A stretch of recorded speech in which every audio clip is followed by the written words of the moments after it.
सबसे पहले तो मैं आप लोग को थैंक यू बोलना चाहूँगा क्योंकि आप हमें इतना अच्छा सपोर्ट कर रहे हैं कि जो मैं वीडियो अपलोड करता हूँ, आप उसमें बहुत अच्छे से इंटरेस्ट शो करते हैं। ये मैं देख रहा हूँ कि जब मैं पहले वीडियो अपलोड कर रहा था, तो बहुत कम व्यूज़ आते थे, लेकिन फिर भी आजकल जो वीडियोज़ आप देख रहे हो, उस पे अच्छा खासा रिस्पॉन्स मुझे पहले से तो बेहतर ही समझ में आ रहे हैं। तो उसके लिए आप सभी लोग का थैंक यू और ऐसे ही आप लगे रहिए, मुझे भी सपोर्ट करिए और मैं आपके नॉलेज को थोड़ा-सा बढ़ाता रहूँगा। या जो मुझे लगेगा कि आपको जानना चाहिए तो मैं उसके बारे में ज़रूर बताऊँगा। और हाँ, अगर आप किसी चीज़ के बारे में जानते हो स्पेशली साइंस से रिलेटेड और फिज़िक्स से रिलेटेड, तो आप उस चीज़ को बेझिझक कमेंट में आप सेंड कर सकते हो, मैं उसको देख कर के उससे रिलेटेड वीडियो बना दूँगा। तो welcome back to my YouTube channel, मैं हूँ आपका इरशाद और आप देख रहे हैं मेरा यूट्यूब चैनल अलेक्जेंडर इदरीसी। दोस्तों, आप अगर कंप्यूटर के बारे में जानते हो तो मुझे लगता है कि इसके बारे में कुछ और जानकारी दिया जाए तो आपको बहुत ही अच्छा लगेगा। क्योंकि जब हम लोग बचपन में छोटे रहते हैं तो अगर किसी ऑटोमेटिक बस का सफ़र करते हैं तो ज़रूर उसके बारे में किसी को हम बताते हैं। इसके अलावा अगर कोई भी चीज़ होती है जैसे ऑटोमेटिक डोर होता है, किसी आप हॉल में जाओगे, किसी फंक्शन में जाओगे तो वहाँ पे ऑटोमेटिक डोर रहता है। तो उसके बारे में आप घर आकर के जैसे छोटे बच्चे होते हैं तो वो घर आकर के या अपने स्कूल में जा कर के हर एक बच्चे को बताते हैं कि नहीं ऑटोमेटिक दरवाज़ा था, मैंने ऑटोमेटिक बस में ट्रैवल किया। तो यानी मुझे ये लगता है कि ऑटोमेटिक एक ऐसी चीज़ है कि जिससे हर एक आदमी जो है वो खुश रहता है और इसके बारे में कुछ एक्स्ट्रा नॉलेज जानने की कोशिश करता है। तो और इसका अंदाज़ा उन सब बच्चों से समझ में आता है।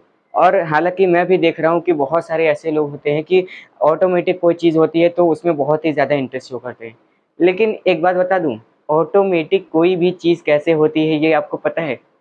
नहीं पता है तो हम इसको आपको एक्सप्लेन करेंगे। आप इस वीडियो को आखिरी तक देखिएगा और इसके बारे में पूरी जानकारी लीजिएगा।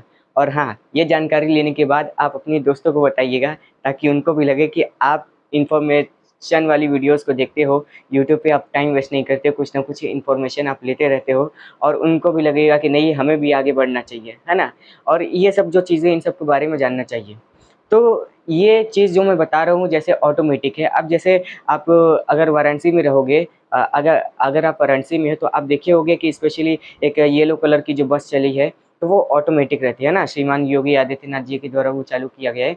तो ऑटोमेटिक उसमें डोर रहता है, एसी वाला बस है, कभी आप ट्रैवल करिएगा, ऑरेंज कलर की रहती है। हो सकेगा वीडियो में मैं यहाँ पे आपको फ़ोटो लगा दूँगा, तो उसका किराया भी ज़्यादा नहीं रहता है, जितना ऑटो वाले लेते हैं उससे बल्कि कम ही रहता है ना? एक चीज़ और है, ये सब जो ऑटोमेटिक चीज़ें होती हैं, ये सब देखने में लगता है कि बहुत ज़्यादा आसान होंगी, लेकिन इतना भी आसान नहीं रहता है। आपको बता दूँ कि इस इन सब चीज़ों को जब आप पढ़ोगे, तो उन सब चीज़ों के बारे में आपको एक अलग से बुक पढ़ना पड़ेगा। जैसे आप अगर इलेक्ट्रिकल इंजीनियरिंग जब आप करोगे, तो इन सब चीज़ों के बारे में पूरा एक बुक आपको पढ़ना पड़ेगा। जैसे एक सब्जेक्ट का नाम मैं बता दूँ, PLC micro controller and SCADA, PLC micro controller and SCADA. आप इस नाम की एक अगर बुक का स्टडी करोगे, तो आपको इसके बारे में थोड़ी जानकारी मिलेगी।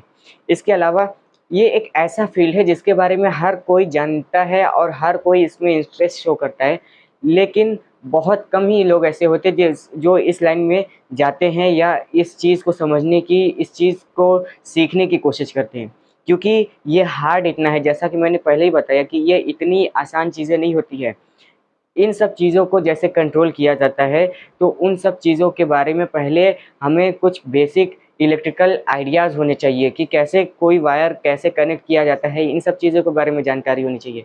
लेकिन इससे भी काम नहीं चलता, इसके अलावा हमें कंप्यूटर के बारे में भी सिखाया जाता है इलेक्ट्रिकल इंजीनियरिंग के कोर्स में।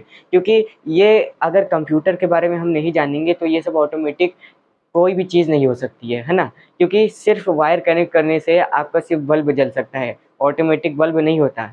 आप अगर कोई ऑटोमेटिक बल्ब लाओगे या वाई-फाई ब्लूटूथ वाला लाओगे, तो मोबाइल से ही कनेक्ट होता है, वो किसी वायर से नहीं होता है। तो इससे ये पता चला कि कोई भी ऑटोमेटिक चीज़ रहती है, कहीं न कहीं उसका रिलेशन कंप्यूटर या उससे संबंधित टेक्नोलॉजी से होता है। तो हम जैसा कि शुरू में आपको बता चुके कि पीएलसी यानी प्रोग्रामेबल लॉजिक कंट्रोलर एक ऐसी टेक्निक है जो कि बहुत ही इंटरेस्टिंग है और ये ऐसी टेक्निक है कि जिसके बारे में हर कोई इंसान को अब जानना चाहिए।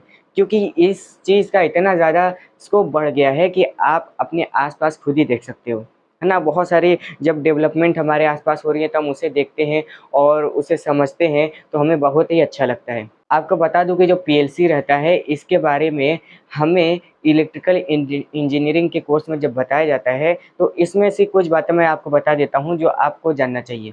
पीएलसी को सबसे पहले उसको जब डिज़ाइन किया जाता है, तो वो कोई स्पेशल कंपनी ही, बहुत बड़ी-बड़ी कंपनी ही करती है।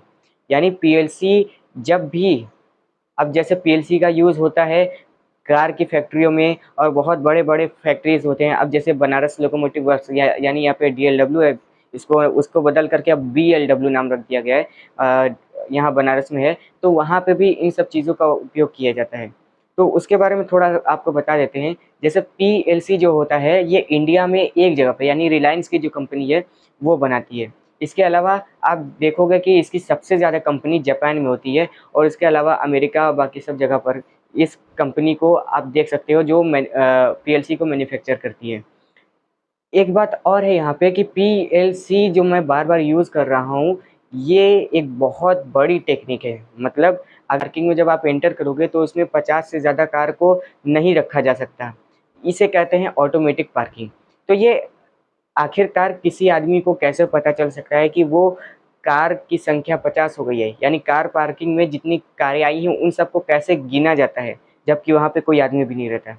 इसके अलावा आप अपने अगर सड़क पे चलते हो तो वहाँ पे सिग्नल लिखे होंगे ना, 3 कलर के होते हैं, रेड, ग्रीन और येलो। तो ये सब भी चीज़ें होती हैं, तो उसी से रिलेटेड रहते हैं और ये आप इलेक्ट्रिकल इंजीनियरिंग जब आप इसके बारे में स्टडी करेंगे तो 3rd ईयर में आप इसके बारे में जान सकते हैं। तो अब हम चलते हैं, थोड़ा-सा और इसके बारे में जानते हैं कि पीएलसी जो रहता है, इसको मैन्युफैक्चर करती है रिलायंस की कंपनी, जैसे कि मैंने बताया। और ये 2 टाइप की होती हैं, एक फिक्स मॉड्यूलर होती है और एक क्या होता है, चेंज कर सकते हैं। यानी पीएलसी एक ऐसा मशीन रहता है, एक ऐसी टेक्निक रहती है, ऐसी डिवाइस रहती है कि जिसमें आप ये पहले आपको ये डिसाइड करना पड़ेगा कि उससे कितनी चीज़ों को आपको ऑपरेट करना है, ऑटोमेटिक कंट्रोल करना है। जैसे अगर आप अपने घर में हो, सपोज़ दैट ये घर में यूज़ तो नहीं होता, लेकिन मैं आपको अपने घर से एग्ज़ाम्पल बताता हूँ। मान लीजिए कि आपको एक पंखा उससे यूज़ करना है, एक बल्ब यूज़ करना है, एक टीवी यूज़ करना है। तो आपको टोटल 3 कनेक्शन करने हैं, तो पीएलसी में कम से कम आपको 3 कनेक्शन के लिए जगह चाहिए होता है। अब इसमें 2 चीज़ें बाहर निकल के आती हैं, या तो आपको 3 डिवाइस को कनेक्ट करने के लिए छोटा-सा पीएलसी दे दिया जाए, या ऐसा भी हो सकता है कि आपको बहुत बड़ा-सा पीएलसी दे दिया जाए, जिसमें आप फ्यूचर में और भी सारी चीज़ों को ऐड कर सकते हो और ऑटोमेटिक कर सकते हो। अभी तो फिलहाल आपको 3 चीज़ों को ऑपरेट करना है, लेकिन आपको जब बाद में मन करेगा, तो आप बाद में भी उसका यूज़ कर सकते हो और डिवाइस को ऑटोमेटिक कर सकते हो। यानी 2 टाइप की पीएलसी होती हैं, एक तो होती है फिक्स और दूसरी होती है मॉड्यूलर। यानी फिक्स वाले में आपको जितने डिवाइस कनेक्ट करने रहते हैं, कंपनी को आपको उसे बताना रहता है, तो कंपनी उतनी ही डिवाइस को कनेक्ट करने के लिए पीएलसी बना के आपको दे देती है। लेकिन दूसरे कंडीशन में क्या होता है कि जब आपको पता ना रहे कि फ्यूचर में आप कितने डिवाइस को ऑटोमेटिक करने वाले हो, या आपको कितनी ऑटोमेटिक करने के लिए डिवाइस की ज़रूरत है, तो आपको क्या करना चाहिए कि मॉड्यूलर पीएलसी का ऑर्डर कर सकते हो।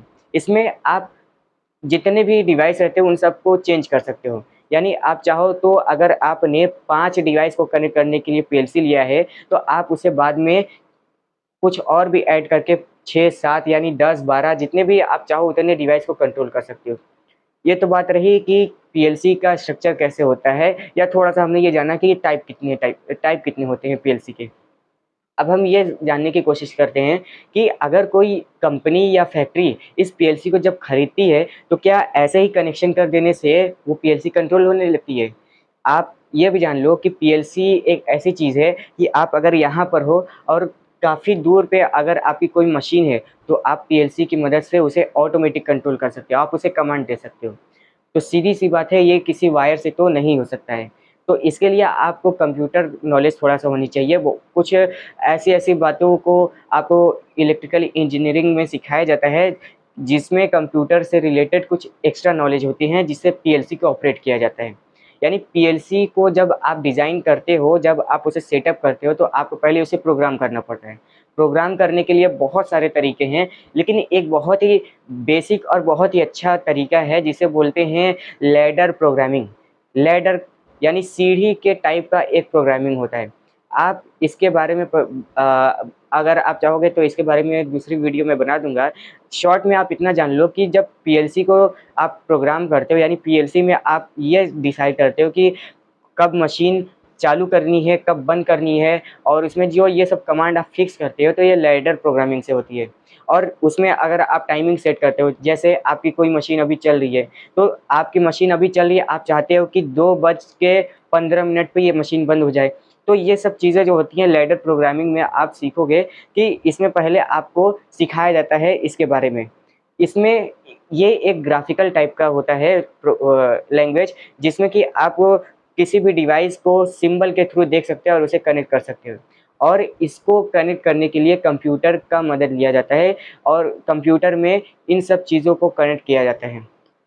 एक बात और है कि पीएलसी को जब कंपनी से ला करके अपने इंडस्ट्री में रख दिया जाता है, और इसके बाद कंप्यूटर से जब उसे प्रोग्राम कर दिया जाता है, तब जा कर के हमारा पीएलसी वर्क करता है।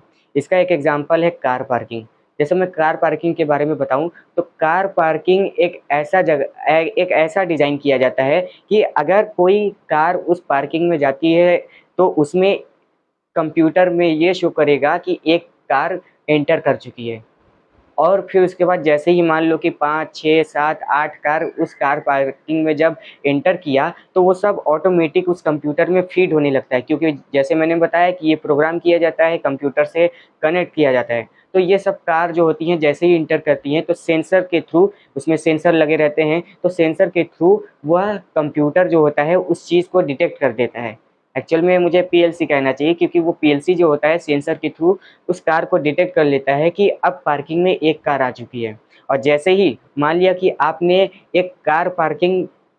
एक डिज़ाइन किया, आपके पास ज़मीन थी, आपने कार पार्किंग बनाया, और आप कार पार्किंग में कार को पार्क करने के लिए जब आप पीएलसी लगाते हो, आपने मान लिया कि आपने ये फिक्स किया कि आपको 75 कार से ज़्यादा इस कार पार्किंग में नहीं लाना है।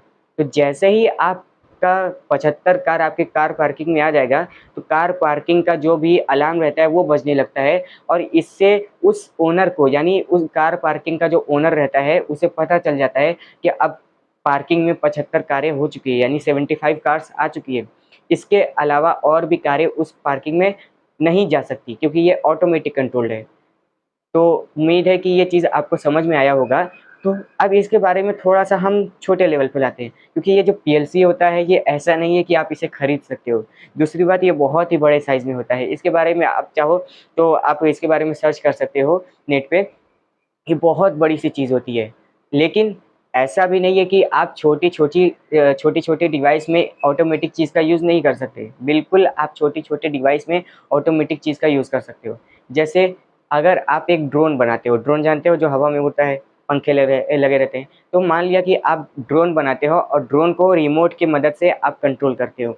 तो कंट्रोल करने के लिए जो रिमोट आपके पास होता है, उसमें लगा रहता है आर्डिनो। आर्डिनो नाम सभी सुने होंगे, लेकिन जानते हो कि ये एक माइक्रो कंट्रोलर टाइप का होता है, जिसको आप पीएलसी से रिलेट कर सकते हो। यानी छोटी-छोटी डिवाइस को कनेक्ट करने के लिए आप पीएलसी का नहीं यूज़ कर सकते, आपको आर्डिनो की मदद लेनी पड़ेगी। बहुत टाइप के माइक्रो कंट्रोलर होते हैं, तो इन सब चीज़ों की मदद से ही आप उस डिवाइस को कंट्रोल कर सकते हो। जैसे ड्रोन जो होता है, तो ड्रोन को कंट्रोल करने के लिए आप रिमोट लाते हो, तो उस रिमोट के अंदर जो रहता है उसे आर्डिनो कहा जाता है। इसके अलावा अगर आप अपने कभी साइंस एग्जीबिशन में जाओगे, यानी विज्ञान प्रदर्शनी जब आपके स्कूल में या अच्छे जगह पे होता है, किसी हॉल में ऑर्गेनाइज़ किया जाता है, तो आप देखोगे कुछ बच्चे जो रहते हैं वो एक रोबोट बना के लाते हैं, जो कि चलता भी है प्लस वो आवाज़ भी निकालता है, वो आपसे बात भी करता है। ये कैसे होता है? ये उसी आर्डिनो की मदद से होता है। आर्डिनो को कंप्यूटर की मदद से जो सेलर रहता है, जो प्रोडक्ट उस चीज़ को बनाता है, वो पहले ही डिज़ाइन कर देता है। आप जानते हो कि वो रोबोट कैसे बोलता है? वो इस तरीके से बोलता है कि आर्डिनो में पहले से कंप्यूटर की मदद से उसमें प्रोग्राम फ़ीड किए होते हैं, और यही वजह है कि उस आर्डिनो की मदद से उस रोबोट को कोई बच्चा जब बनाता है, तो उसे बोलने के लिए सिखाता है। उम्मीद है कि आपको ऑटोमेटिक जो टेक्नोलॉजी है उसके बारे में कुछ आपको जानकारी मिल गई होगी और आपने ये भी जाना होगा कि पीएलसी और आर्डिनो क्या होता है।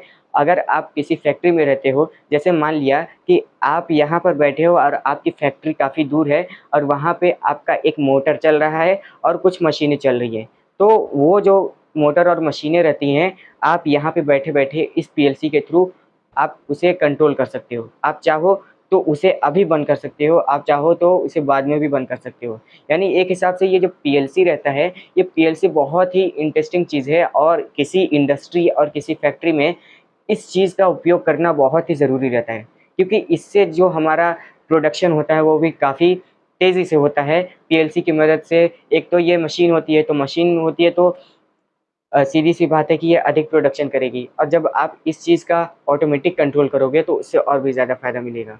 उम्मीद है कि ये पीएलसी के बारे में आपको जानकारी अच्छा लगा होगा।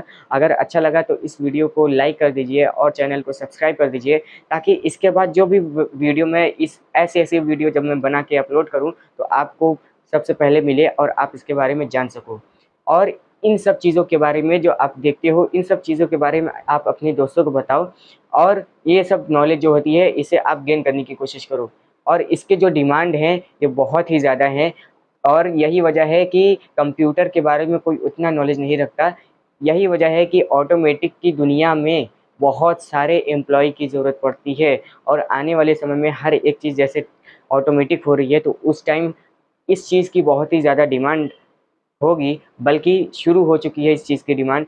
तो ये चीज़ बहुत ही इम्पोर्टेंट है। अगर आप साइंस स्ट्रीम के स्टूडेंट हो, आप इसके बारे में जानकारी और भी ले सकते हो और अगर कोई दिक्कत आती है तो आप मुझे कमेंट बॉक्स में बता सकते हो। इसके अलावा आपको मैं बता दूँ कि एक मेरा जो ऐप है, उसके बारे में मैं आपको पहले भी बता चुका हूँ कि उस ऐप में आप जॉइन हो जाइए और जॉइन होने के बाद आपको जो भी क्वेश्चन्स रहेंगे, आप उस ग्रुप में क्वेश्चन को पूछ सकते हो।